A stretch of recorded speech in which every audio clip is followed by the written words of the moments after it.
నమస్తే రమగారు. నమస్తే జయ. రమగారు, ఏదైనా మంచి సిరీస్ స్టార్ట్ చేద్దామా? రాక్షసమాయ చెప్తాం. ఓకే. ఒకనాటి మధ్యాహ్నమట విశాలపురం అనే ఊళ్ళోకి ఒక రాజకుమారుడు లాంటి ఒక అబ్బాయి వచ్చాడు, ఒక కుర్రాడు వచ్చాడు. గుర్రం వేసుకుని వస్తున్నాడు. దాదాపుగా మధ్యాహ్నం అవుతోంది. నగరంలోకి ప్రవేశిస్తే పిట్ట పురుగు లేదు ఎక్కడ. కుక్క, పిల్లి, పంది లాంటి సాధారణ జంతువులు కూడా లేవు. తలుపులు వేసేసి ఉన్నాయి. నిర్మానుష్యంగా ఉన్నాయి రోడ్లు. చిన్న ఎలికి కూడా కనిపించేలాగా కనిపించట్లా. ఊరంతా తిరిగాడు, అంతా నిశ్శబ్దం. ఈయనకి ఏం డౌట్ వచ్చింది? ఎవరైనా సిద్ధుడు పగటిపూట ఇలా నిశ్శబ్దంగా ఉండాలని శాసించాడా, లేకపోతే పూర్వం కాశీ మజిలీ కథలోలాగా రాత్రిని పగలు పగటి రాత్రి చేసేందుకు ఏదైనా తెలివిగా చేస్తున్నారా? ఒక్క మనిషి లేడు. ఇదేమిటి? కొట్లన్నీ మూసేసి ఉన్నాయి. తిండి తిప్పలు దొరికే మార్గం లేదు. మంచినీళ్ళు కూడా లేవు ఎక్కడ. మామూలుగా ఈ బజార్ల వీధుల్లో పెద్ద పెద్ద కుండలతో చల్లటి నీళ్లు పెడతారు, ఆ రోజుల్లో పద్ధతి. ఏవో ఉన్నాయి, ఏవీ లేవు అక్కడ. ఏవో బావులు ఉన్నాయి, చేదలు ఉన్నాయి, అంతే. మనుషులు లేరు. కొన్ని విపణి వీధుల్లో కుండబెట్టి పక్కన ఒక గ్లాస్ ఒకడు నీళ్లు పోయటానికి ఒక మనిషి ఉంటాడు ప్రత్యేకంగా, పాదచారులకు వీలుగా. మనిషి అన్నవాడు లేడు. తిరుగుతూ అటు ఇటు తిరిగి మొత్తానికి రాజుగారి ప్రాసాదం వైపుకి వచ్చాడు, రాజమందిరం వైపుకి.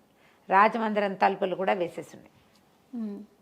ఆ రోడ్డు మీద అటు ఇటు తిరిగాడు. మందిరం వైపుకి పరిశీలనగా చూస్తే ఆ మందిరపు గోడ మీద ఒక అందమైన అమ్మాయి బొమ్మ ఫోటో ఒకటి పెట్టుంది. దగ్గరికి పోయాడు.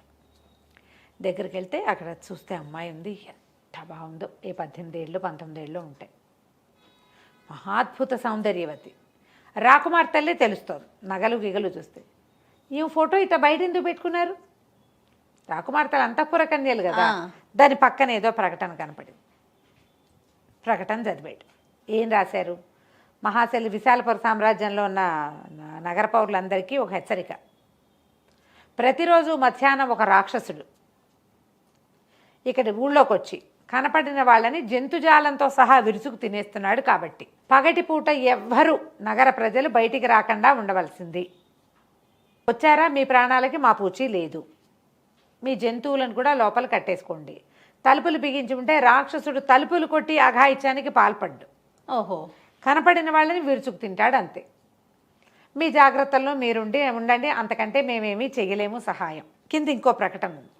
ఎవరైనా ఈ నగరానికి వచ్చేటువంటి రాక్షసుని సంహరించిన వాడు ఎవడైనా ఒక మహానుభావుడు ఉంటే ఆ మహావీరుడికి రాజకుమార్తె, విశాలపుర రాజకుమార్తె, చదువుల తల్లి సుహాసినినిచ్చి వివాహం చేస్తాం. బాగుందిగా. అదృష్టవంతుడు సాహసోపేత వ్యక్తి ఎవడైనా సాహసవంతుడు ఉంటే ప్రయత్నం చేయవలసింది. ఇట్లు విశాలపుర సామ్రాజ్య ముఖ్యమంత్రి మతిమంతుడు అని రాయబడింది. మతిమంతుడు. మతిమంతుడు ఐడియా చాలా బాగుంది. అమ్మాయి చూస్తే మన్మోహకంగా ఉంది. ప్రకటన చూస్తే ఉత్సాహభరితంగా ఉంది. రాక్షసుడు అంతే కదా, చూద్దాం అనుకున్నాడు. కుర్రాడు వచ్చే మనవాడు ఉన్నాడు కదా, మంచి బ్రహ్మాండమైన గుర్రం, బలిష్టంగా ఉన్న గుర్రం మీద 6 అడుగుల పైన ఉన్నటువంటి సమున్నతాకారుడు, చక్కగా కత్తి, దానికి ఒక బల్లెం గిల్లెం తగిలించుంది గుర్రానికి. కత్తి బ్రహ్మాండంగా కనపడుతోంది. బట్టలు గిట్టలు బాగున్నాయి. హ్యాండ్సమ్గా ఉన్నాడు కుర్రాడు. సరే, ఇతను ఏం చేశాడు చూద్దాం అనుకున్నాడు. పైకెత్తి తలకాయ పైకెత్తి చూస్తే సూర్యుడు మధ్యాహ్నం తిన్న మార్తాండు కనపడుతున్నాడు. మధ్యాహ్నం వేళ వస్తాడు రాక్షసుడు అని రాసింది. సో మధ్యాహ్నం వస్తాడు. ఇక వచ్చే వేళ అయ్యింది. ఊరంతా తిరిగి ఇటు రాకుండా ఎందుకుంటాడు చూద్దామని అటు ఇటు చూస్తే ఆ సందులో ఒక పక్కకి, ఆ మెయిన్ రోడ్డు మీద ఒక పక్కకి పెద్ద వేప చెట్టు, బాగా నీడగా ఉంది. మంచి ఎండ కాలుతోంది. మనవాడి గుర్రం వేసుకుని నీళ్లు కూడా లేవు, ఎండలో నుంచుంటేట పోయి వెళ్ళి చెట్టు కింద ఒక పక్కగా నిలబడ్డాడు. ఒక పావు గంట అయ్యేసరికి దబా దబా దబా అడుగుల శబ్దం వినపడుతోంది. నిశ్శబ్దంగా ఉంటే మామూలుగా నడిచినా వినపడుతుంది. అవును. ఇప్పుడు ఆ వచ్చేవాడు ఏ 10 అడుగులో 12 అడుగులో ఉన్నాడు అనుకో, వాడి నడక శబ్దం సహజంగానే వినిపిస్తుంది. ముందు దూరంగా వినపడింది, పక్క రోడ్లలో వినపడుతున్నట్టుంది. తర్వాత తనున్న రోడ్డు వైపుకే శబ్దం వినిపించడం మొదలుపెట్టింది. ఈ పక్కన చుట్టుపక్కగా నుంచున్నవాడు రోడ్డు మీదకి వచ్చాడు.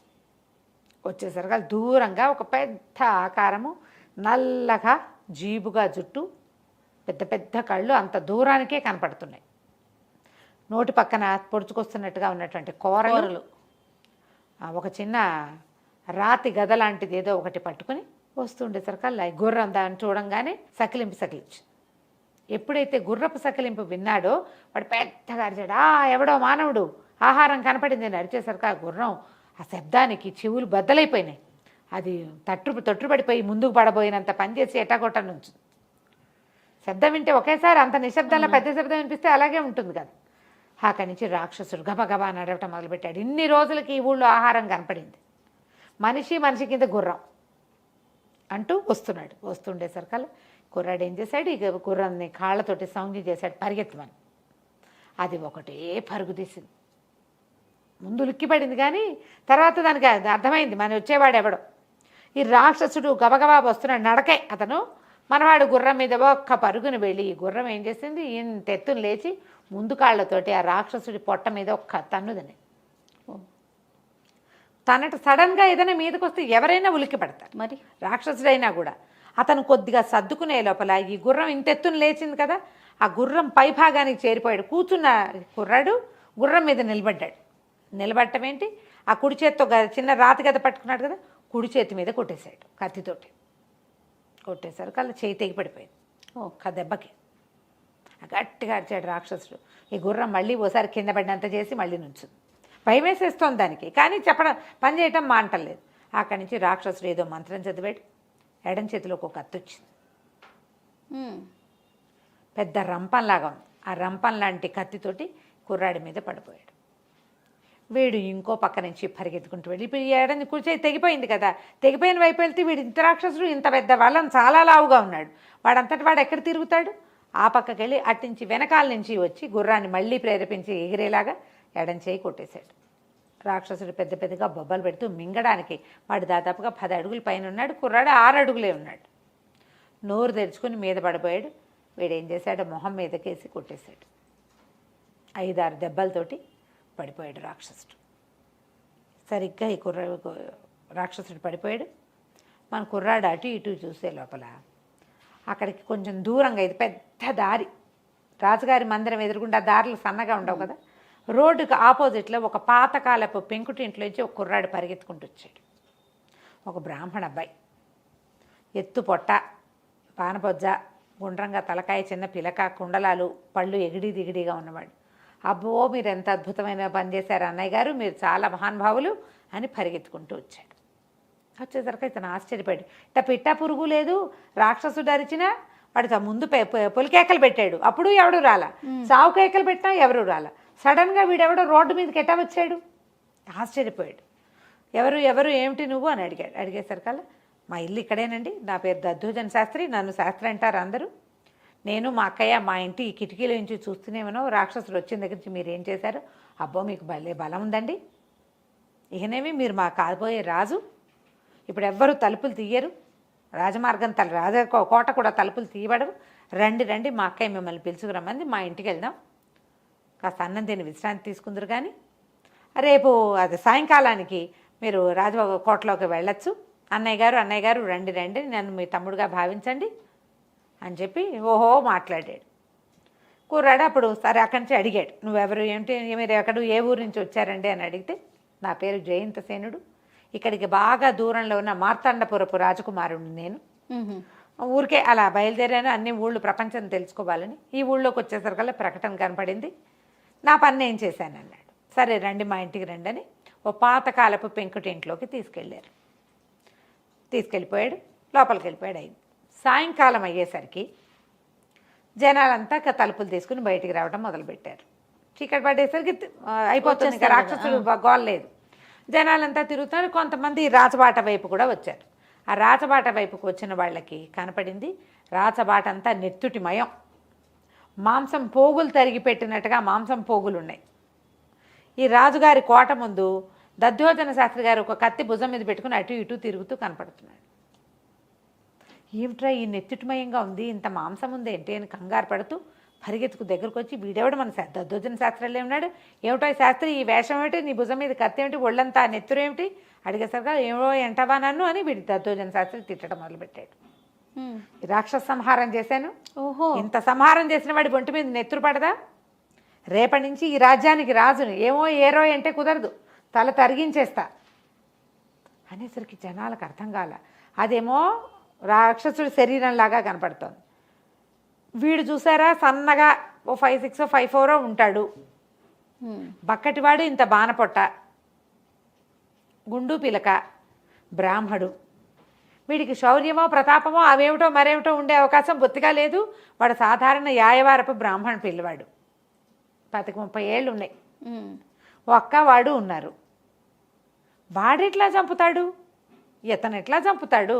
ఆశ్చర్యపోతుంది. వాళ్ళు వీళ్ళు అందరూ మాట్లాడుకుంటున్నారు. ఈ లోపల రాజకోట తలుపు తీయబడి వాళ్ళంతా వచ్చి నెత్తుటిని దాన్ని చూసుకున్నారు. అక్కడి నుంచి మంత్రి గారిని పిలవండి అన్నారు. మంత్రి వచ్చాడు, సైన్యాధ్యక్షుడు కూడా వచ్చాడు. ఇద్దరు వచ్చాక వీడేం చెప్పాడంటే, రాక్షసుడిని మధ్యాహ్నం వచ్చాడు, చంపేశానండి, ఇదిగోండి నా కత్తి, రాక్షసుడు తలకాయ తరిగి అదిగో గుమ్మం దగ్గర పెట్టాను చూసుకోండి, రాక్షసుడి బుర్ర అక్కడ ఉంది, ఇవన్నీ ముక్కలు తరిగిపోసాను అన్నాడు. నమ్మాల్సిందే. మీరు చెప్పిన మాట ప్రకారం, మీ ప్రకటన ప్రకారం అమ్మాయి గారి నుంచి వివాహం చేయండి అన్నాడు. ఓకే. వీళ్ళు నిర్ఘాంతపోయారు. వీడి అవతారం చూస్తే వీడేమో ఇలా ఉన్నాడు, వీడికి ఓ అంటే డమ్ రాదు. వీడి తండ్రి పండితుడే, ఆయన ఏనాడో కాలం చేశాడు. వీడికి ఏం లేదు, యాయవారం తెచ్చుకుంటాడు. వీడు తిథి నక్షత్రం చెప్పగలిగేవాడు, సామాన్యమైన రూపురేఖలు, చదువు సంఖ్య పెద్దగా లేవు, శౌర్యం ప్రతాపం ఉండే అవకాశం అసలు లేదు. పిల్లేమో చూస్తే మహాసౌందర్యవతి, రాజ్యం వీడికి ధారాదత్తం చేయాలి, ఆవిడేమో చదువులు సరస్వతి, వీడు చూస్తే పొట్టపడితే అక్షరం ఒక రాదు, తిథివారం నక్షత్రం తప్ప. ఏం చేయాలో తెలియలే. ఊరి ప్రజలందరూ ఆశ్చర్యం, శాస్త్రికి అదృష్టం పట్టింది అనుకున్నారు. అక్కడి నుంచి అలాగేనని చెప్పి సరే ఆ కత్తిని కడిగించి ఇంట్లో చేర్పించారు. ఎలా చంపావు అని అడిగితే, ఒక సిద్ధుడు వరం ఇచ్చాడు నాకు రాక్షస సంహారం చేయటానికి. సిద్ధుడు ఇచ్చిన వరం వల్ల నేను ఈ పని చేశాను, ఎంతో కాలంగా నేను తపస్సు చేస్తున్నానని చెప్పాడు. అక్కడ ఉన్న ప్రజలంతా చేరున్నారు కదా, వీడేం తపస్సు చేస్తాడు, పొద్దుస్తమానం రోడ్ల మీద పడి తిరుగుతాడు, వీడికి తపస్సేమొచ్చు, తపస్సు చేసేవాళ్ళ లక్షణం వేరే ఉంటుంది. వాళ్ళకి ఆశ్చర్యంగానే ఉంది, ఇక చేసేదేం లేదు. సరే ఊరుకున్నారు. అలాగే మీ ఇంటికి వెళ్ళండి బాబు అని ఏం చేశారు, ముందు వాళ్ళ ఇంటికి రాజకోట నుంచి ఇంత గొప్ప పని చేసినందుకు సంబారాలన్నీ పంపించారు, మంచి బట్టలు గిట్లు పంపారు. ఇంకా మిగిలిన వ్యవహారాలు మాట్లాడలేం. అప్పటికి తర్వాత 2 రోజులు గడిచినాయి. 3వ రోజున రాజకుమార్తె తన చిలకత్తెలతో కలిసి వనవిహారానికి వెళ్ళింది. ఆ వనం ఎక్కడుంది, ఈ ఊరి తలకు మొగదలలోనే ఉంది. అది వీళ్ళు ఏర్పాటు చేస్తున్నారు, చేస్తారు కదా, మన చిన్న చిన్న అడవులు నిర్వహించుకుంటారు అమ్మాయిలు, వీళ్ళ అంతఃపుర కాంతలు తిరగడానికి. ఇన్ని రోజులుగా రాక్షసుడు రావడంతో అమ్మాయిని బయటికి పంపల, ప్రశాంతంగా ఉంది కదా. సరే ఈ బ్రాహ్మణ్ దద్దోదన శాస్త్రాన్ని పెళ్లి చేసుకోవాలనిపించేసరికి ఆ పిల్ల బిక్కమొహం వేసుకుని ఉంది. కాస్త చేంజ్గా ఉంటుందని అమ్మాయిని తోటకు తీసుకెళ్ళండి వనవిహారానికి అని పంపారు. సరే స్నేహితులతో వాళ్ళతో పోయింది సుహాసిని. కొంతమంది ఆడపిల్లలు ఉన్నారు, సైనికులు ఎవరో ఒకళ్ళు ఇద్దరున్నారు, ఎక్కువ మంది ఉండరు, ఆడవాళ్లే అక్కడికి సైనికులుగా ఉంటారు, వాళ్ళ ఊళ్ళోనే కదా. సాయంకాలం అయ్యేసరికి ఓ పెద్ద రాక్షసుడు వచ్చాడు తోటలోకి. మళ్ళీ వచ్చేసి పెద్ద పెద్ద అడుగులు అరుపులతో కేకలతో వచ్చేసరికల్లా అమ్మాయిలంతా కకావికలై పరిగెత్తేశారు. అంటే నా తండ్రిని, మా అన్నయ్యని నీ తండ్రి చంపించాడు, ఓహో, నేను రక్తాక్షుడు తమ్ముడిని శాస్తి చేస్తాను, మీ నాన్నకి నిన్ను చంపేసని ఈ పిల్లని దొరకపుచ్చేసుకున్నాడు యువరాణిని. అందరూ కేకలు పెట్టారు, పరిగెత్తారు. సైనికులు వాళ్ళు లేరు, ఆడపిల్లలే కదా సైనికులు, కత్తులు చూస్తే ఏం చూస్తారు, వాడు 12 అడుగులు ఎత్తున్నాడు, వాడు 12 అడుగులు ఎత్తు, వీళ్ళు ఏం చేయగలరు, ముందు అసలు భయం వేస్తుంది ఆకారాన్ని చూసేసరికి. ఈ లోపల ఏమైంది, ఆ దారిన బయట ఆ వనానికి పక్కగా ఊళ్ళో నుంచి, అంటే బయట ఊరు నుంచి లోపలికి వచ్చే దారిలోనే ఉంది అది. ఒక కుర్రాడు గుర్రంతో లోపలికి వస్తున్నాడు. ఎప్పుడైతే ఈ ఆడపిల్లల కేకలు కేవు కేవు కేవు అంటారు కదా భయానికి, ఏదో ఒక వద్ద చూద్దామని ఆ అబ్బాయి లోపలికి వచ్చాడు. లోపలికి వస్తే ఈ పెద్ద ఆకారంలో ఉన్న రాక్షసుడు ఈ రాకుమార్తెను జుట్టు పుచ్చుకుని ఇట్లా లేవదీస్తున్నాడు. అమ్మాయి పెద్దగా అడిచి ఏడుస్తుంది, తల పుచ్చుకుంటే నొప్పి పెడుతుందా, కాళ్ళు చేతులు కొట్టేసుకుంటుంది. కింద ఆడపిల్లలంతా ఏడ్చేసి అరిచేసి కేకలు పెట్టేస్తున్నారు. పెద్ద సైన్యం లేదు, ఏమీ లేదు, ఏం చేయాలో తెలియట్లేదు. ఈ పిల్లాడు ఏం చేశాడు, గుర్రాన్ని ప్రేరేపించి పరిగెత్తించాడు. ఓ పక్క నుంచి కొట్టేశాడు రాక్షసుడు.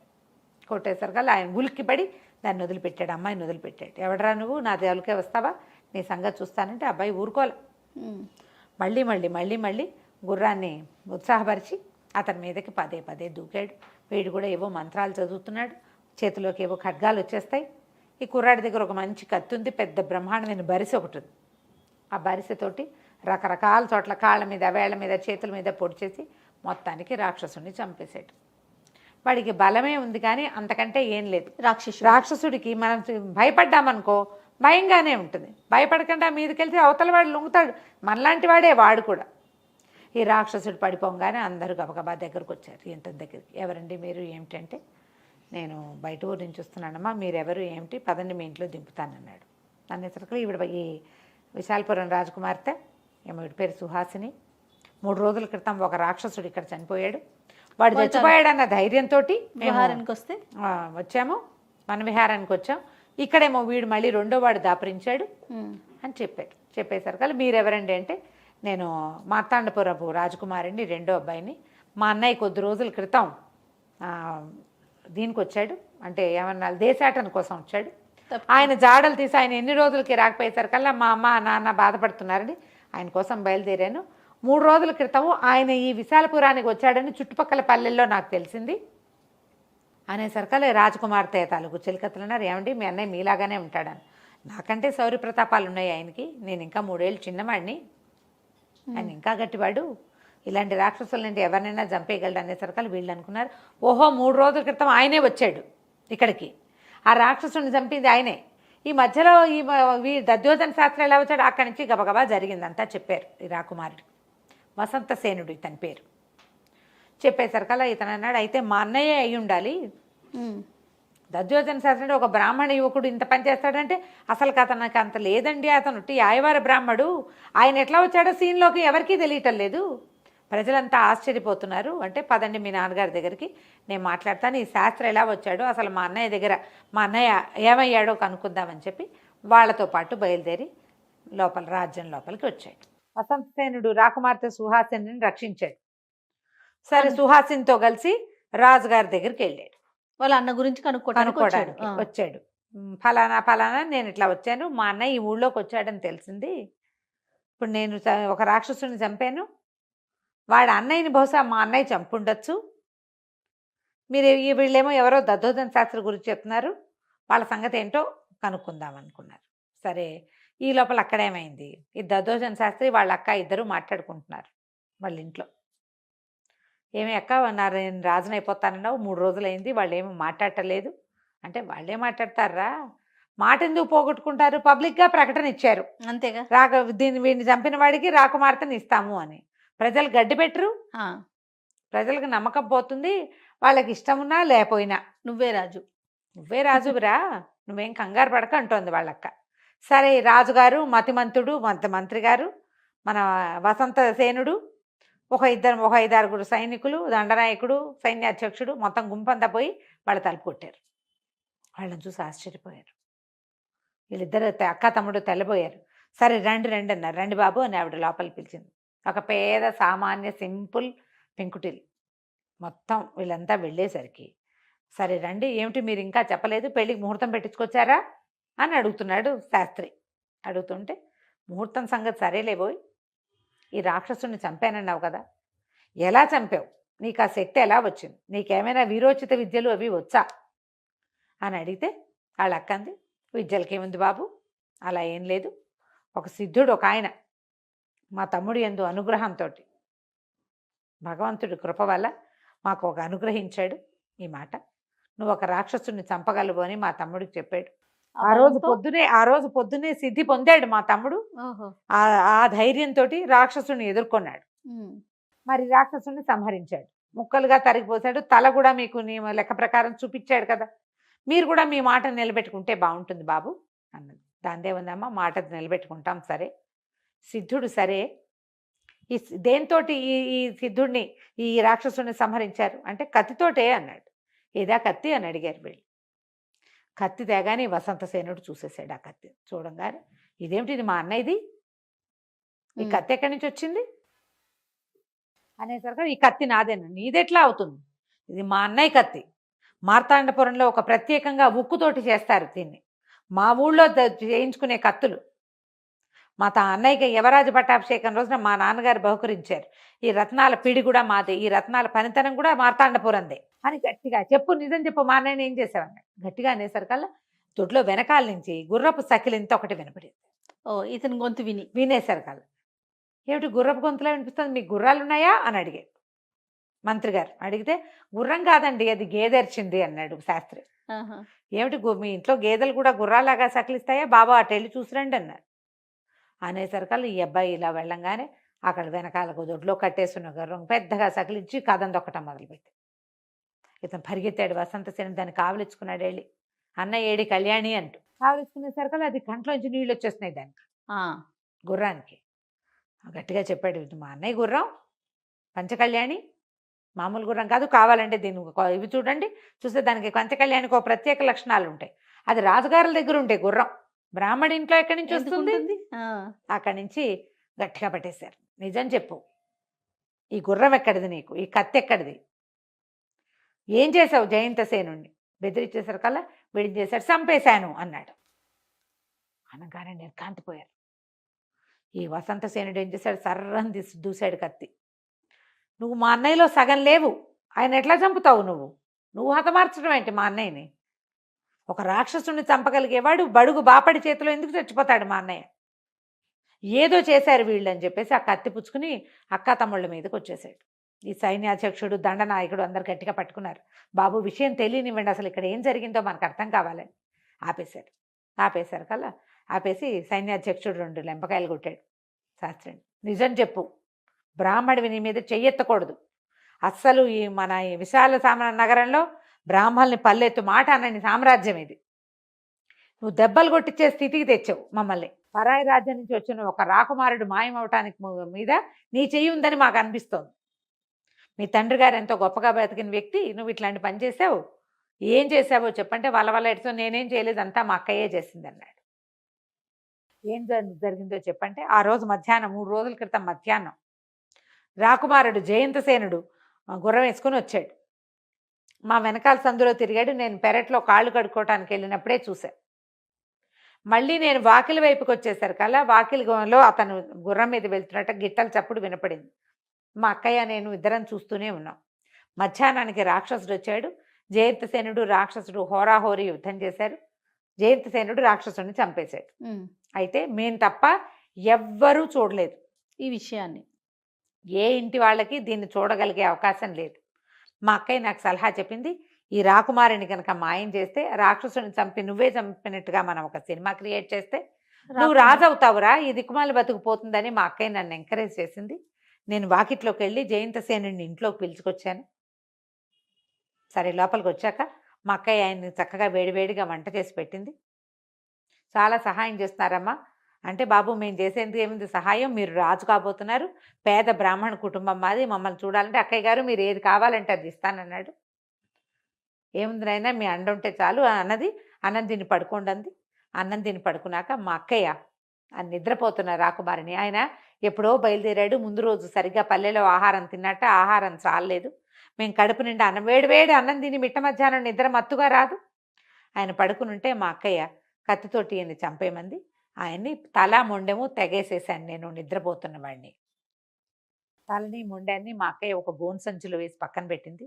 ఈ లోపల నేను ఆయన కత్తి తీసుకుని వాకిట్లోకి వెళ్ళి చచ్చిపడి ఉన్న రాక్షసుడిని ముక్కలు ముక్కలుగా తరిగిపోసాను. ఎవరు చూసేందుకు లేరు. రాక్షసుడు చచ్చిపోయిన వాడు శబ్దం చేయడు. "అవురా, ఇంత పని ఎట్లా చేసావురా" అని అందరూ అడుగుతూనే ఉన్నారు. ఎవడైనా చూసి అమ్మో అయ్యో అంటే భయం. ఎవరు లేనప్పుడు మనకేం భయం. ముక్కలుగా తరిగాను, రాక్షసుడు తల తీసి అక్కడ పెట్టాను. ఎప్పుడైతే ఈ హతమార్చాడు అన్న మాట వినంగానే పెద్దగా కేకలు పెడుతూ ఏడుస్తూ వసంతసేనుడు స్పృహ తప్పిపోయాడు. "మా అన్నయ్యని చంపేశాడు, బ్రాహ్మడి చేతిలో చచ్చిపోయాడు, క్షత్రియుడు" అని చెప్పి ఇక అతన్ని పట్టుకుని శైత్యోపసారాలు చేశారు. "ఏం చేసావు, ఆ శరీరాన్ని ఏం చేసావంటే, సాయంకాలం ఏమో ఇదంతా ప్రచారం చేశా, మీతో మాట్లాడా. తర్వాత నేను ఇంటికి వచ్చేసాక రాత్రికి అన్నం తిన్నాక మా అక్కయ్య అందరు పడుకున్నాక ఈ శవాన్ని నీటిలో పడేయమంది. నేను ఈ శవాన్ని తీసుకెళ్ళి నదిలో పడేశాను. గోను సంచి, తల మొండెము రెండింటిని సంచిలో వేసి కుట్టేసింది మా అక్కయ్య. మూత కట్టేసాం, పట్టుకెళ్ళి పడేసేసాం. ఎట మోసుకెళ్ళి ఎవరు అన్నారు. ఎవరు లేకపోతే నేను ఒక్కడే శవవాకత్వం చేసే అలవాటు ఉంది నాకు. నేనే పట్టుకెళ్ళా, నదిలో వేసేసాను" అన్నాడు. ఇక అలా పో అబ్బాయి ఏడ్చేస్తున్నాడు ఆ వసంతసేనుడు. ఇక్కడికి వచ్చి ఎంతమందితోటో మధ్యలో ఎన్ని రకాలవో పనులు చేశాడు, ఎన్నో వీరోచిత కార్యాలు చేసిన వాడు చివరికి ఒక బ్రాహ్మడి చేతిలో నిద్రపోయినప్పుడు మరణించడం ఏమిటి? అతను తీసుకుపోయారు రాజస్థానానికి. అతనేమో అంతఃపురానికి తీసుకెళ్లారు. ఇతన్ని అక్కని ఇద్దరిని అరెస్ట్ చేశారు. ప్రజలంతా ఆశ్చర్యపోయారు, ఇదేమిటి అని. ఇంతలో ఏం జరిగిందంటే, ఇక్కడ ఒక చిన్న విచిత్రమైన విషయం జరిగింది. వీడేం చేశాడు, మన దధోజన శాస్త్రి మెడ నరికారు. ముక్కా చెక్క ఏమీ చేయలే. తల మెడ మొండం వేరు చేశారు. తలని మొండాన్ని ఒకే సంచిలో వేసి కుట్టేసి నదిలో నదిలో పడేశారు. వేశారు. ఆ నది అలా పోతూ ఉంటుంది. అది పోతూ పోతూ పోతూ పోతూ ఎక్కడికో వెళ్ళింది. వెళ్తే ఈ దారిలో ఏంటంటే నది అంత ఇది వర్షాకాలం కాదు, ఇది కొంచెం కొన్ని చోట్ల పలచబడుతుంది కదా, అక్కడక్కడ కొన్ని పాయలుగా విడిపోయింది. ఆ విడిపోయి అది ఒక చిన్న ఏరులాగా అయ్యి ఆ ఏరు వైపుకి ఒక కొంత అడవిలో వైపుకి ప్రయాణం చేసింది. 2 రోజులు పట్టింది. ఆ శరీరం కుళ్ళిపోయినట్టు నానిపోయింది నీళ్లలో. ఆ రోజు రాత్రి వేసాడా, మర్నాడు రాత్రికే నానిపోదు బాడీ. ఈ నానిన శరీరం ఏమైంది, ఒక పొదరింటికి చిక్కుకుంది. తాడు ఏదో పట్టుకుని ముళ్ళ లాంటివి పట్టుకుని తాడు విడిపోయింది. తల మొండెము 2 సెపరేట్గా బయటకు వచ్చేసినాయి ఆ సంచిలోంచి. ఎప్పుడైతే బయటకు వచ్చిందో లేచి నిలబడ్డాడు జయంతిసేనుడు. ఇదేంటి నేను ఇక్కడున్నాను అని చూసుకున్నాడు అటు ఇటు. అసలు అతనికి అర్థం కాల ఏం జరిగిందో. ఆ పొదరింట్లో నిలబడి ఉన్నాడు జయంతిసేనుడు. ఓహోహో. ఇక్కడికి ఎట్లా వచ్చాను, ఏం జరిగింది అని ఆలోచిస్తే ఆ రోజు మధ్యాహ్నం 3 రోజుల క్రితం, 2 రోజుల క్రితమో, ఒక రోజు అయిపోయింది తెలుస్తోంది. అది ఆ రోజు కాదు. రాక్షసుని చంపాం. దద్దోజన శాస్త్రి వచ్చాడు, వాళ్ళ ఇంటికి తీసుకుపోయాడు, అన్నం పెట్టారు, తిన్నాను, పడుకున్నాక ఆవిడేదో మాట్లాడుతుంటే నిద్రపోయాను. అయితే ఏమైంది, మంచానికి తగిలినట్టుగా శబ్దం వచ్చింది ఏదో. మెలకు వచ్చి చూస్తే దద్దోజన శాస్త్రి కత్తి పుచ్చుకుని ఎదురుగుండా నిలబడి ఉన్నాడు. ఏమిట్రా నువ్వు అంటే, వాళ్ళ అక్కయ్య చేతులు పట్టేసుకుంది, వాడు తన మెడ మీద కత్తి వేసినదే గుర్తుంది. తర్వాత తను ఇక్కడికి వచ్చాడు. అంటే వాళ్ళు నన్ను చంపేశారా? ఇది అటు ఇటు చూస్తే అంతా అడవిలాగా ఉంది, నీళ్లు అడవి కనపడుతున్నాయి. తనేమో బట్టలు గిట్టలు తను మామూలుగానే ఉన్నాడు, గుర్రం గిర్రం లేదు, కత్తి లేదు, ఏం లేదు. మెడ మీద చూసుకుంటే మెడ అతుక్కుని మామూలుగానే ఉంది. ఏం జరిగింది అని చూస్తూ ఉండగా ఇలా దూరం నుంచి ఒక ఎండ్రకాయ చచ్చిన ఇట్లా కొట్టుకొస్తుంది. చూస్తూనే ఉన్నాడు.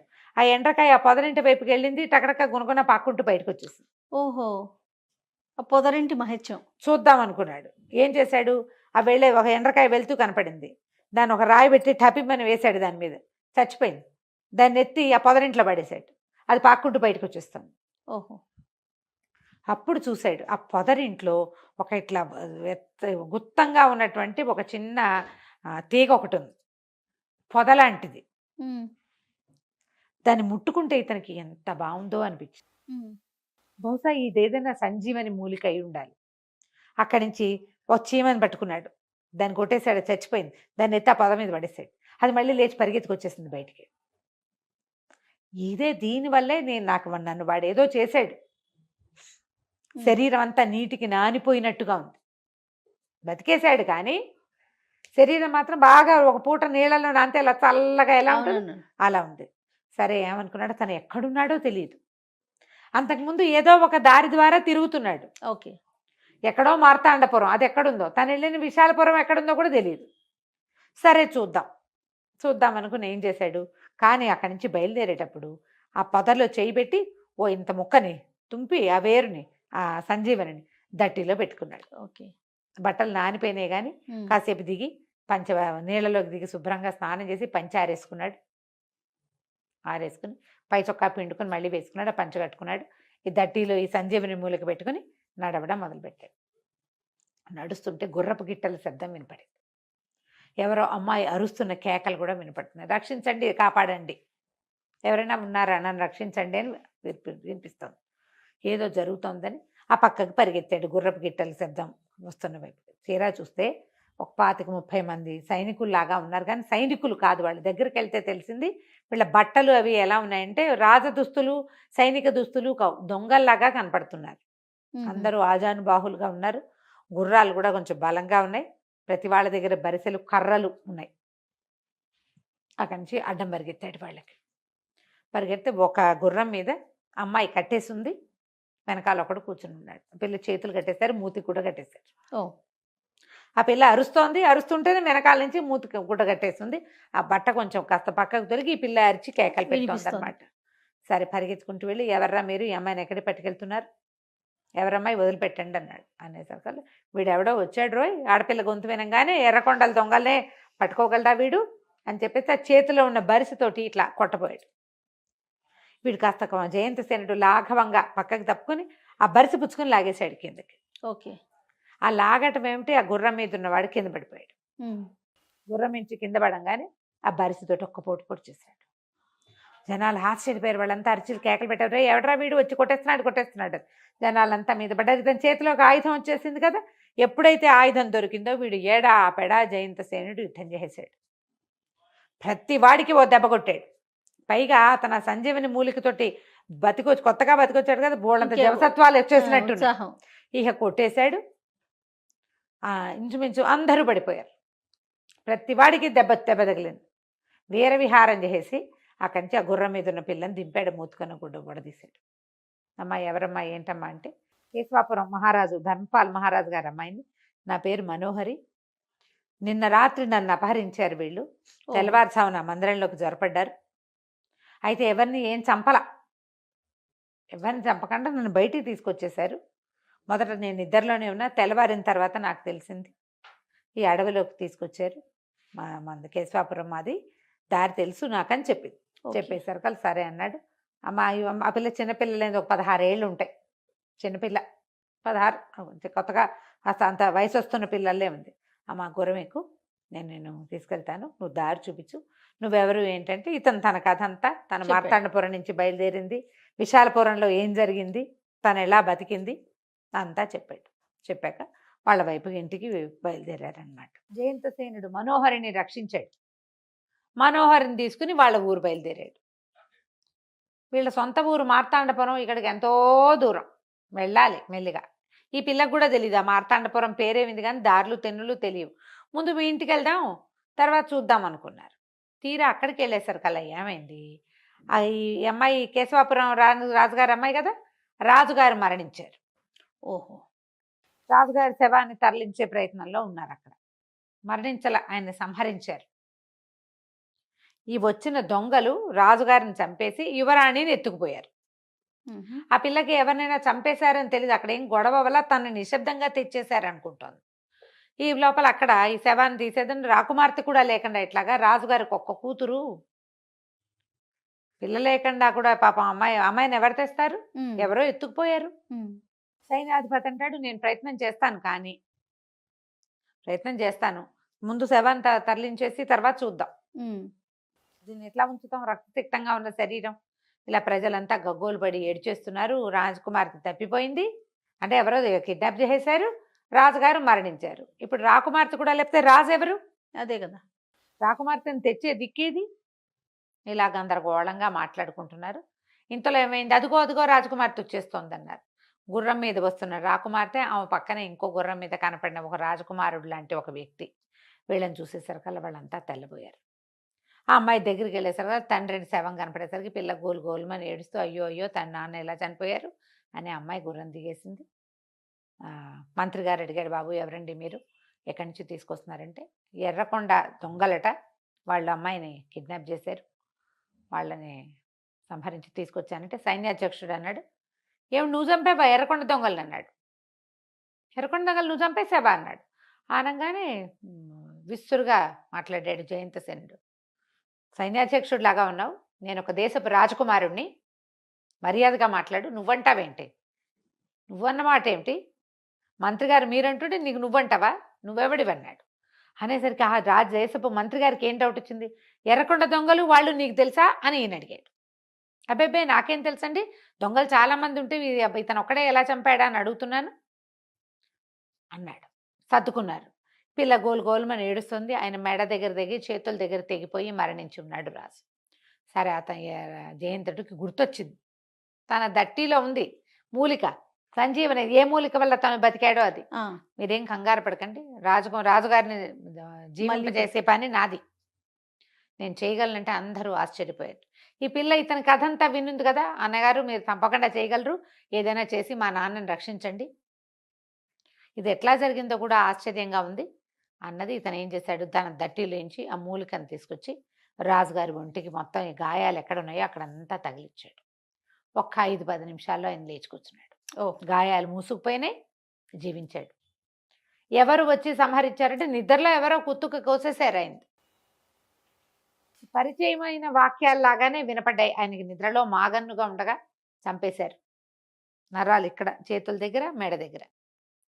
అక్కడి నుంచి ఈ రాజకుమార్తె తిరిగి రావటం ఆయన చాలా మెచ్చుకున్నాడు. నాయన ఎవరు నువ్వు?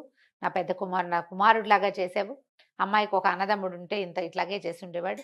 రా రా అని అతన్ని కావలించుకొని లోపల తీసుకుపోయారు.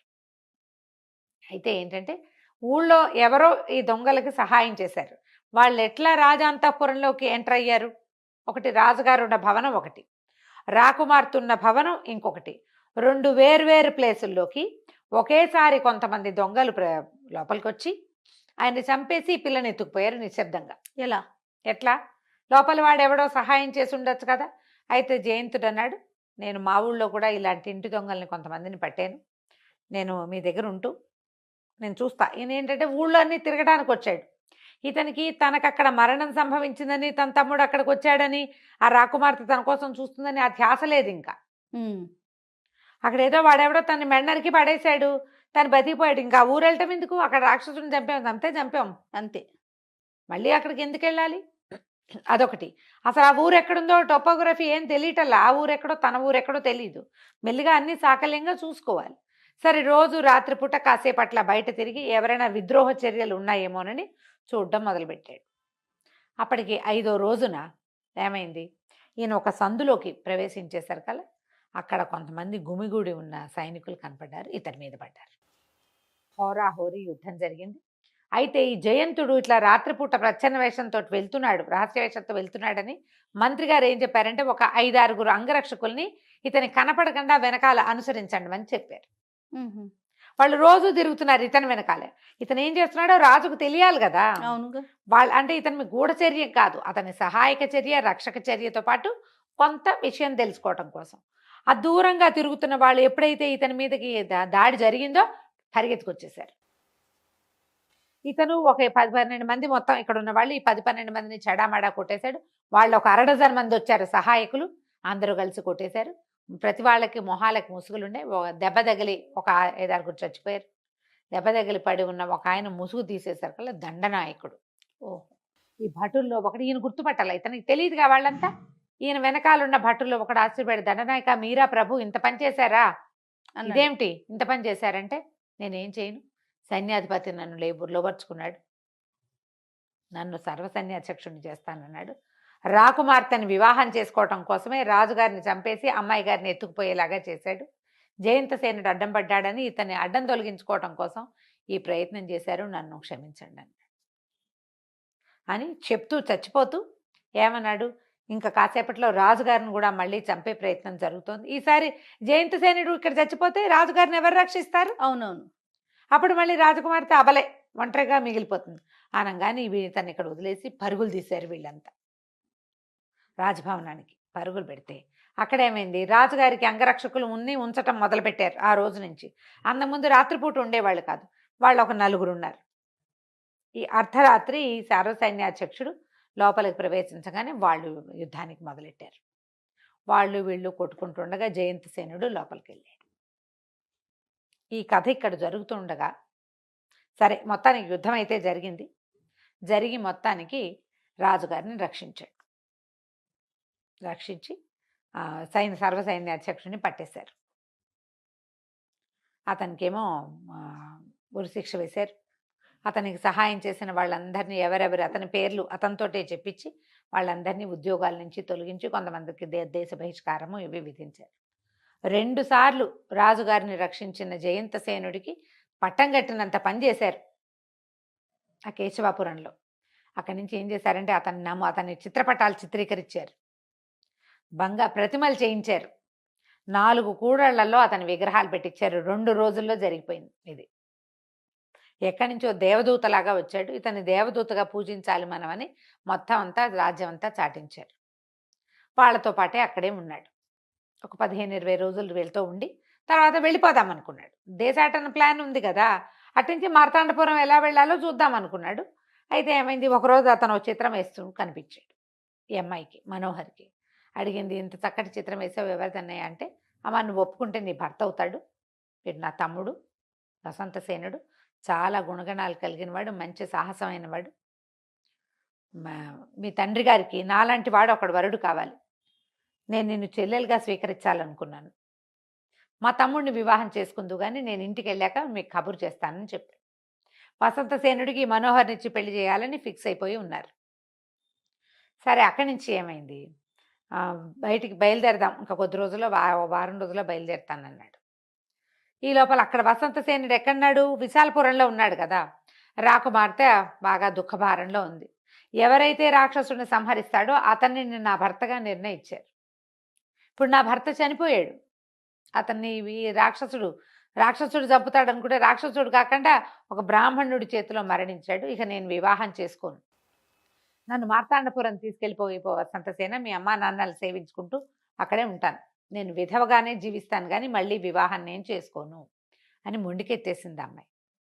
దాంతో వాళ్ళు ఏం చేశారు, రాజుగారు ఆ పిల్లని పంపించడానికి సిద్ధపడ్డారు. ఆమెకు సహాయంగా కొంతమంది దాసదాసీగణం వాళ్ళ అమ్మాయికి ఏమి ఇవ్వదలుచుకున్నారో అవన్నీ ఇచ్చి వసంతసేనుని బయలుదేరి ఈ బయలుదేరే రోజున రాకుమార్తెని అత్తవారింటికి పంపడానికి మరి ఏం చేస్తారు, విధవో సధవో ఆవిడ వెళ్ళిపోతోంది వాళ్ళ ఇంటికి.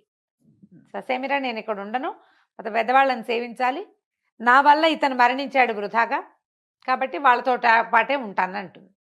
ఈ బయలుదేరే సమయానికి ఏమైందంటే కొన్ని రోజులు గడిచాయి కదా, ఒక 15 రోజులు అలా గడిచాయి. ఏది కేశవాపురం రాజుగారు జీవించిన తర్వాత ఒక 15-20 డేస్ గడిచినాయి. వీళ్ళు ప్రయాణ సన్నాహాలు అవుతున్నాయి. ఆ రోజుల్లో ప్రయాణాలంటే ఎట్లా ఏదో అప్పుడు అనుకోగానే బస్ ఎక్కడం కాదు కదా, చాలా ఏర్పాట్లు అవి ఉంటాయి.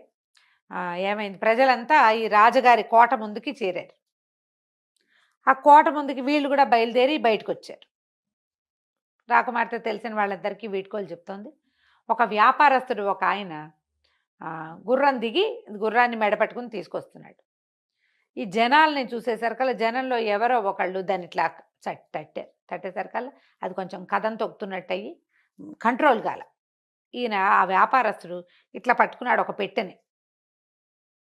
ఈ గుర్రాన్ని ఆపే క్రమంలో చేతిలో నుంచి పెట్టె కింద పడిపోయేసరికి ఆ పెట్టెలోంచి కొన్ని మణిమాణిక్యాలు, వజ్రాలు, ఓ 2 ఆభరణాలు, తర్వాత ఒక ఇంత బంగారు విగ్రహము కింద పడిపోయింది. కొంతమంది ప్రజలు అయ్యయ్యో ఎవరో పడిపోయినాయని రాజుగారు వచ్చే దారిలోనే పడ్డాయి. వీళ్ళు ప్రయాణ సన్నాహం అవుతున్నారు కదా, బట్ నడిచొస్తున్నారు. ఒక గ్రీన్ది నేల మీద కార్పెట్ లాంటిది వేశారు, రెడ్దో గ్రీన్దో వేశారు. ఈ దొర్లిపోతున్న మణిమాణిక్యాలన్నీ ఏరారు. ఆ విగ్రహం దొర్లుతూ వసంతసేనుడి కాళ్ళ దగ్గర వచ్చి పడేసరికల్లా అతను చటుక్కును వంగి ఆ విగ్రహాన్ని తీసాడు. అంత విగ్రహం, బంగారు విగ్రహం, మొహం చక్కగా ఉంది. ఆ చూస్తూ చూస్తూ ఆశ్చర్యపడింది, ఏంటి అన్నయ్య మొహంలాగా ఉంది అని. వ్యాపారస్తుడి దగ్గరకు వచ్చి అయ్యా ఆ విగ్రహం ఇవ్వండి అన్నాడు. అనేసరికల్లా ఇది మా అన్నయ్యలాగా ఉంది విగ్రహం, ఏ దేవుడి విగ్రహం ఇది, ఎవరి విగ్రహం అని అడిగితే, అయ్యా మా ఊరు దేవుడు అండి, ఈయన కేశవాపురం రాజుగారిని 2 సార్లు రక్షించాడు ఇతను. ఆ రాజు చాలా గొప్పవాడు, ఆయనకి ఏకపుత్రిక, భార్య మళ్ళీ గర్భవతి. ఈసారి కుమారుడు పుడతాడు అనుకున్నాం. రాజుగారు మరణించి యువరాణిని ఎవరో అపహరిస్తే ఈ మహానుభావుడే ఆ పిల్లల్ని రక్షించి తన దగ్గర ఉన్న మూలికతోటి ఈ రాజుగారిని రక్షించాడు. ఇదే కాదు, 2వసారి కూడా రాజుగారి మీద హత్యా ప్రయత్నం జరిగితే ఈయనే రక్షించాడు. మా ఊరంతా ఈయన్ని దేవుడిగా కొలవాలని నిశ్చయించుకున్నాం.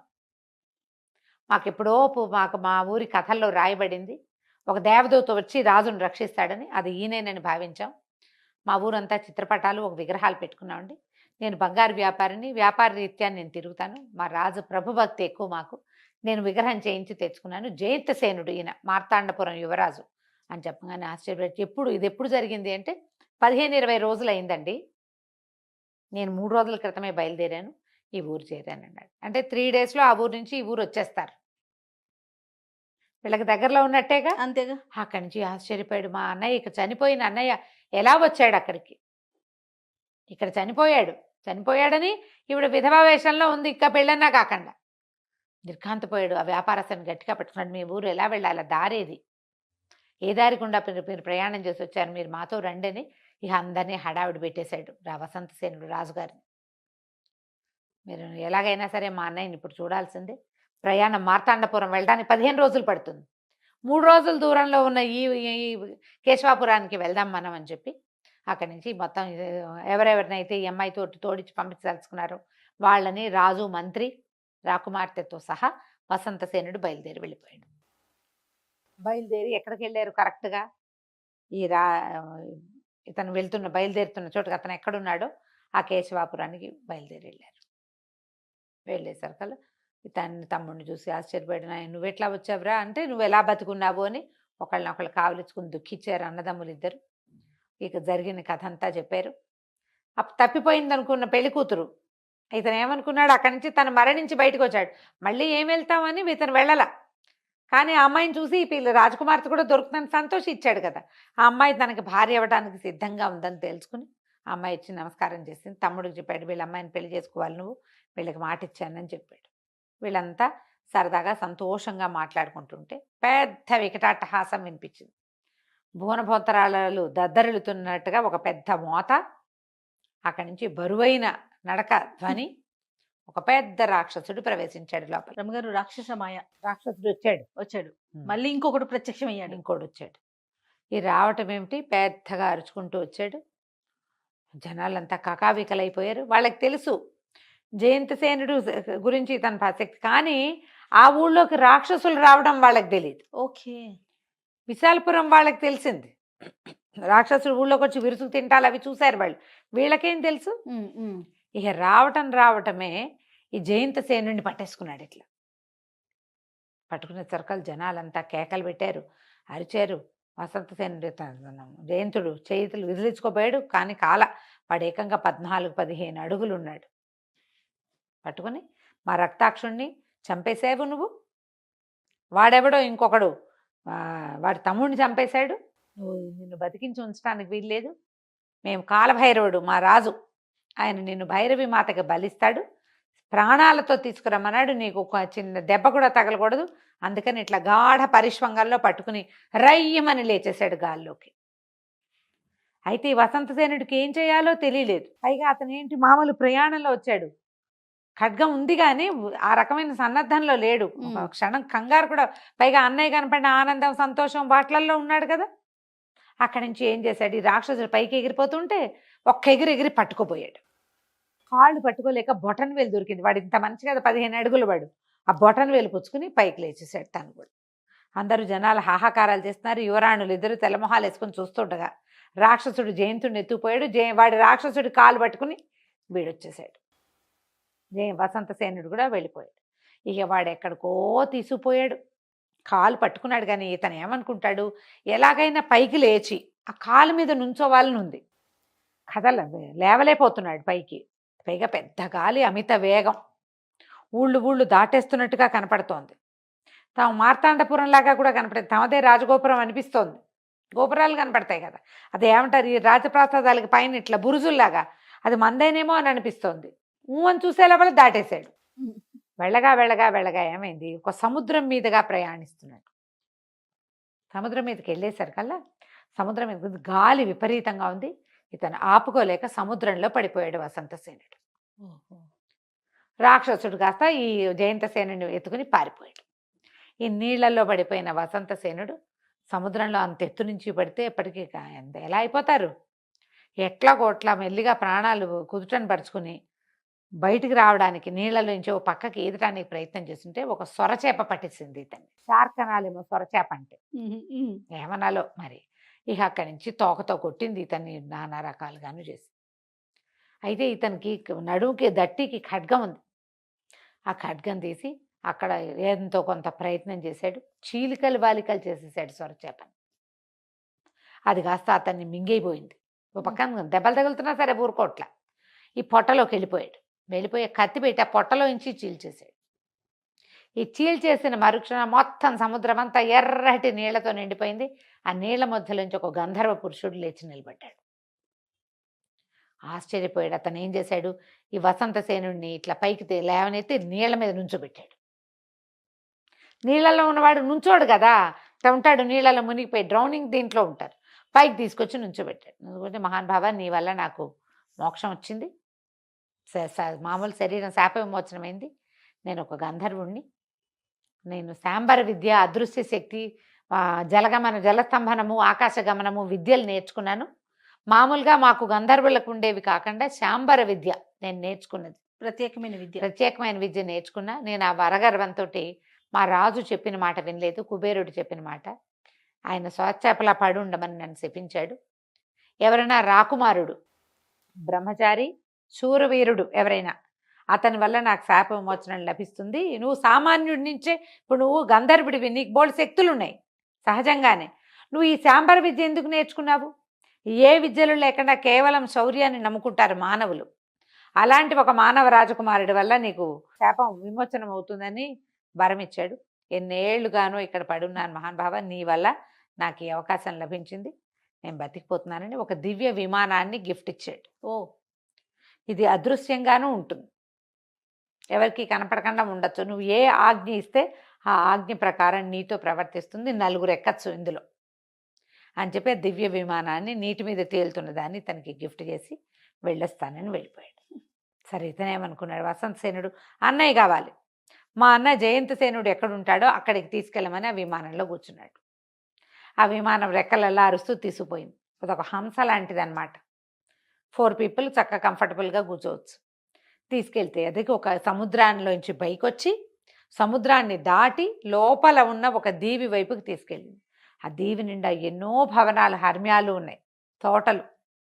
మధ్యలో ఒక పెద్ద ప్రాకారం నిర్మించబడింది. లోపల ఒక బ్రహ్మాండమైన భైరవి విగ్రహం ఉంది, ఒక దేవాలయం అన్నమాట అది భైరవి. ఆ భైరవికి ఎదురుగుండా ఎన్నో బలులు ఏర్పరిచున్నాయి, జంతువులు ఏర్పరిచున్నాయి. పెద్ద పెద్ద పళ్ళేలతోటి పసుపులు, కుంకాలు, రక్తం ఒక కుండలో బలివ్వడానికి సిద్ధంగా. అక్కడ ఒక స్తంభానికి కట్టేసి కనపడ్డాడు జయంతసేనుడు. ఈ 15 అడుగులకు ఎత్తున్న ఒక రాక్షసుడు వచ్చాడు కదా, ఎత్తుపోయినవాడు, వాడు కూడా ఒక ఎదురుగుండా నిలబడ్డాడు. వాడంత పొడుగు లేని ఇంకొక రాక్షసుడు ఎదురుగుండా నుంచున్నాడు. వాడు మాట్లాడుతున్న మాటలు వినపడుతుంది. దీర్ఘబాహు, మంచి పని చేసావు, వీడిని తీసుకొచ్చేసావు, కానీ రక్తాక్షుడు తమ్ముడిని వధించింది వీడి తమ్ముడే, వాడిని మాత్రం నువ్వు తీసుకురాలేకపోయావు. వాడిని ఇవాళ వీడిని బలిస్తా, తర్వాత వాడిని తీసుకొస్తే వాడిని కూడా బలిచ్చేద్దాం. వీళ్ళిద్దరిని బలిస్తే మనకి రక్తాక్షుడు, దీర్ఘాక్షుడు వాళ్ళిద్దరిని, అంటే రక్తాక్షుడు వాడి తమ్ముడిని, వాళ్ళిద్దరిని చంపినందుకు ప్రతీకారంతో పాటుగా మనకి శాంబర విద్యలో అమోఘమైన ఫలితం లభిస్తుంది. ఓహో, కాబట్టి ఇప్పుడు రాజకుమారులు అవివాహితులు కావాలి. వీడికి పెళ్ళవలేదు, వీడి తమ్ముడికి పెళ్ళవలేదు అని మాట్లాడుకుంటుంటే ఈ వెంటనే ఇతనికి ఏం తట్టింది, యుక్తిగా ఏదైనా చేయాలి. ఇప్పుడు వెళ్ళి ఇలా పడ్డాననుకో, వాడు అన్నయ్యని చంపేస్తాడో నన్ను ఏమైనా చేస్తాడో, సో తెలివి ఉపయోగించాలని విమానానికి చెప్పాడు. నువ్వు అదృశ్యంగా ఉండు, కనపడద్దని. కనపడకుండా అదృశ్యం విమానంలో కూర్చుంటే కనపడం కదా మనం కూడా. అక్కడి నుంచి గిరికీలు కొడుతూ వాళ్ళ దగ్గరికి వెళ్ళాడు. వాడికి ఒక కత్తి పెట్టుంటే కత్తి తీసేశాడు. కత్తి ఏమైందని వెతుకుంటున్నారు వాళ్ళు. వాళ్ళని సాధ్యమైనంత ఏడిపించుకు తిన్నాడు. కత్తి తీసేశాడు, రక్తపాత్ర మాయతోటి. ఇప్పుడు అందులో ఉన్నాడు కాబట్టి అతను చెప్తున్నాడు, ఆ రాక్షసుడు, ఆ కాలభైరవుడు అన్నవాడు మొదటి రాక్షసుడు అనమాట. అతను ఏమంటున్నాడంటే, ఇక్కడ ఎవరో వస్తున్నారు, మనని మించిన విద్య ఏదో ఉంది ఇక్కడ, ఆ విద్య ఏమిటో తెలియాలని అమ్మవారి మీదకి కుంకం చల్లేసరికల్లా ఈ అదృశ్యంగా ఉన్న విమానం కనపడడం మొదలుపెట్టింది. ఓహో, అమ్మ శక్తితోటి కనపడేసరికల్లా ఇతను ఏం చేశాడు, ఈ చేతిలో ఉన్న కత్తితోటి ఈ కాలభైరవుడి మీదకి పడిపోయాడు. హోరాహోరీ యుద్ధం జరిగింది. ఆ బలి ఖడ్గంతో ఇతన్ని సంహరించాడు, పెద్ద రాక్షసుని చంపేశాడు.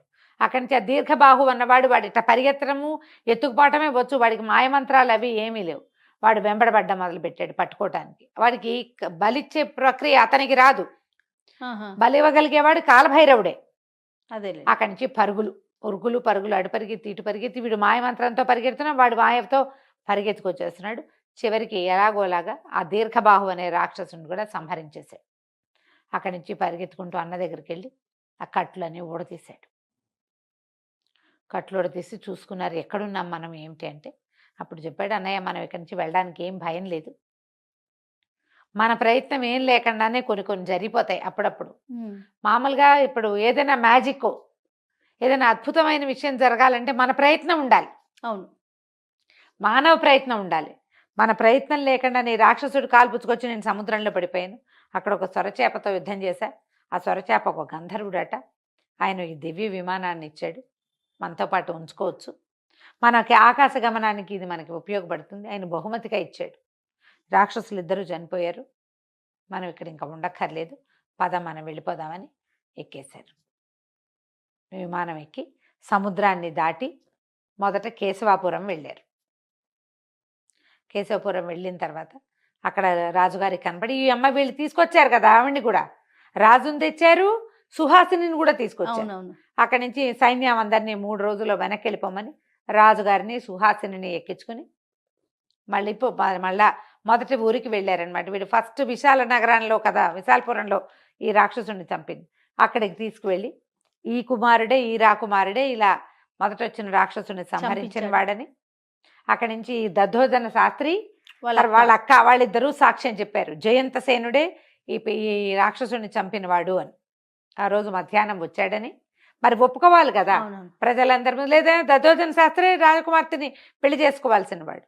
అక్కడి నుంచి ప్రజల జయధ్వానాల మధ్య రాకుమార్తెని వివాహం చేసుకుని విశాలపురం రాజ్యాన్ని జయంతసేనుడికి అప్పచెప్పారు. అక్కడి నుంచి బయలుదేరి వెళ్ళి అమ్మా నాన్నని చూడడానికి వెళ్ళారు. తర్వాత మా చక్కగా సాంగంగా ఈ కేశవాపురం రాజకుమార్తెతోటి వసంతసేనుడికి వివాహం చేసి, కేశవపురాన్నేమో ఇతను వసంతసేనుడు, విశాలపురాన్నేమో జయంతసేనుడు రాజ్యాలు చేసుకున్నారు. 3 రోజుల వ్యవధిలోనే ఆ 2 రాజ్యాల మధ్య ప్రయాణం సాగుతుంది. మధ్యలో కొన్ని కట్టడాలు కట్టించి అక్కడి నుంచి ఇక్కడికి వచ్చే వాళ్ళకి చాలా సులువుగా వ్యాపార బంధాలు అన్నీ విస్తరించుకున్నారు. రాక్షసులు ఎంతో కొంత ప్రయత్నం చేసినప్పటికీ సాహస కార్యాలు చేయగలిగే రాకుమారులు ఎవరైనా ఉంటే ఈ సమస్యలు తీరిపోతాయని అంతా చాటింపు చేసుకున్నారనమాట. తర్వాత ఊళ్ళో ఉన్న వాళ్ళకి కూడా కొన్ని యుద్ధ విద్యలు నేర్పటము అలాంటివి చేశారు. కథ కంచికి మనం ఇంటికి.